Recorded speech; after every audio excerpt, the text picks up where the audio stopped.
The Montana Physical Abilities Test, or MPAT, is a validated fitness test for law enforcement applicants who are interested in a public safety career. Not only is the MPAT the fitness hiring standard by most law enforcement agencies in Montana, it is also the required base fitness standard for acceptance to the Montana Law Enforcement Basic Academy for all recruits. Our goal is to familiarize you with the fitness test and to help you mentally prepare for the content and expectations of the test. The physical preparation is up to you. The Montana Physical Abilities Test simulates an officer involved in a foot pursuit of a fleeing suspect. The applicant will encounter day-to-day obstacles during the foot pursuit in a controlled environment, which also includes engaging a simulated resisting suspect and eventually removing the suspect. Obstacles in the course include a 15-foot balance beam, a 5-foot jump, a stair climb, a low crawl, 2 hurdles, a vault, a fall to back and front, a push-pull machine with 80 pounds of resistance, and a 165-pound dummy drag. The MPAT is timed, and applicants must meet a maximum time of 5 minutes and 30 seconds. The test is validated, and there is no appreciable adverse impact on both gender and age. In simple terms, the test is fair to both men and women, no matter what age. Make it in 5 minutes and 30 seconds, and you've passed.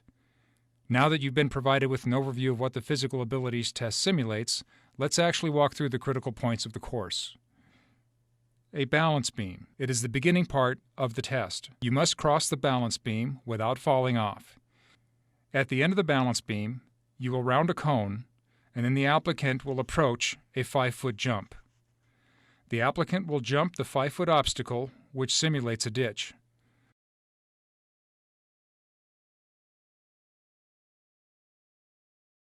After the 5-foot jump, go to the cone at the end, approach the stair climb.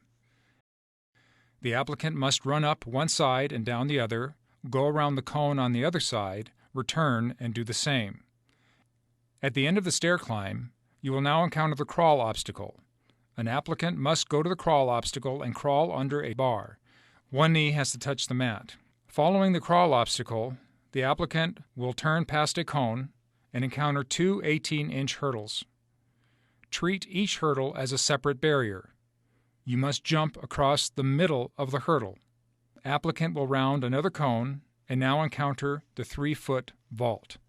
One hand must be on the center bar, and it must be a 2-footed landing. Prior to the vault, the instructor will indicate front or back so the applicant knows what direction to fall. Once the vault is completed, the applicant rounds a cone and begins again at the balance beam. 6 full laps must be completed before the next phase.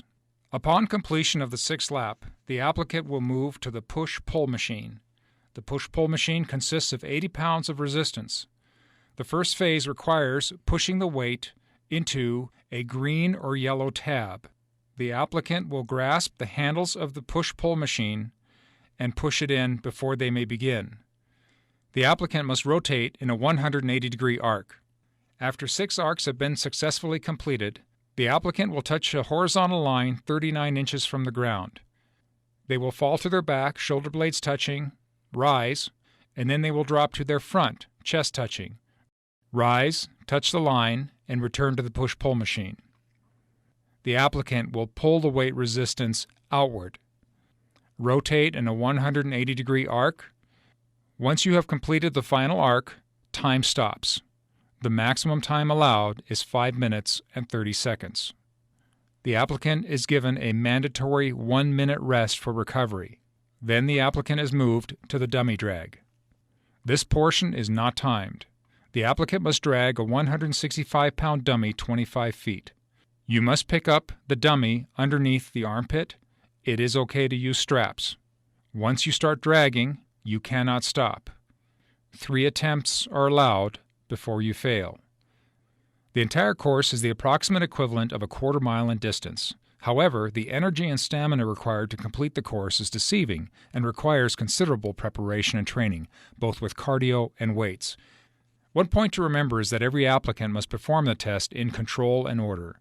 MPAT coaches are there to not only certify your successful completion of the test, they are there to ensure your safety as well as the integrity of the equipment. Applicants who are too out of control or are too aggressive with the equipment may be disqualified. Want some advice? Train and prepare long before you take this test.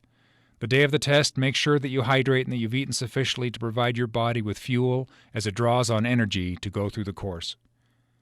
During the test, pace yourself and don't start out too fast. Many applicants make the mistake of going as fast as they can to impress the staff or to show off. The test is highly deceiving and is physically demanding. Marathon runners and other highly conditioned athletes have been humbled by the rigors of the test. We wish you the best in this process and hope that you will build on some of the instruction, explanations, and hints provided in this video. We will close with some parting comments from applicants who have taken the Montana Physical Abilities Test. So you just got done taking the physical abilities test, right? Okay, what'd you think? It's difficult. What was difficult about it? It's only 5 minutes and 30 seconds. It's just a quarter of a mile. It's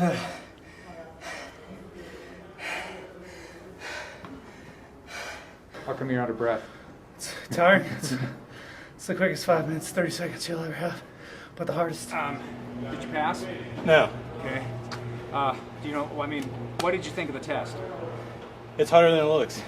Did you prepare for it? A little bit. Okay, when you say a little bit, what did you do to prepare? Basically just ran for 6 minutes, pretty hard. First of all, Okay. Did you pass the test today? I did. Okay. Have you taken the test before? I have, yep. Tell me about it. Did you pass that one? No, I did not. How come? I touched the penalty box line too many times, Yeah. and I missed it by about 30 seconds. And then the push-pull machine, that really got me last time. It's very important to pace yourself, like you said. That way you have the energy at the end to do that. So, yeah, but it's rough. You passed? Yes, Okay. So tell me again, what did you do? I ran 6 laps around the gym, doing obstacle courses, jumping over the little fence thing, and Right. ran around cones, jumped over the hurdles, and I went upstairs and everything. Okay. What was your time? My time was a 4:18, 4:18. How old are you? 23. What's your height and weight? I'm 5'1" and I'm 130. Is it what you thought it was? You can just shake your head. It wasn't. Did you prepare for it? Okay. Definitely practice, definitely train. There's no way you're just going to walk in here and do it. Okay. Were you kind of surprised? I was a little bit, yeah. Thought it would have been a little bit easier. Yeah. What did you do to prepare? A lot of cardio, a lot of obstacles up, down. Okay. A lot of running, endurance is a big thing. And then lifting weights afterwards. What advice would you give to women that are taking this? Just do a lot of sit-ups and push-ups and cardio if you know you're going to take the test. What kind of advice would you give somebody going into this that they need to do to prepare themselves? Would it be the endurance part? Do some running, build up your quads. Yeah. Jump in a lot of leg stuff. Okay. All right. You going to test again? Yeah. Give it another try, but you'll be ready this time. I think it's, how would I phrase it? The hardest easy test you'll ever take. Yeah. Okay. Good. You happy you passed? I am very happy I passed. Good Very job. happy.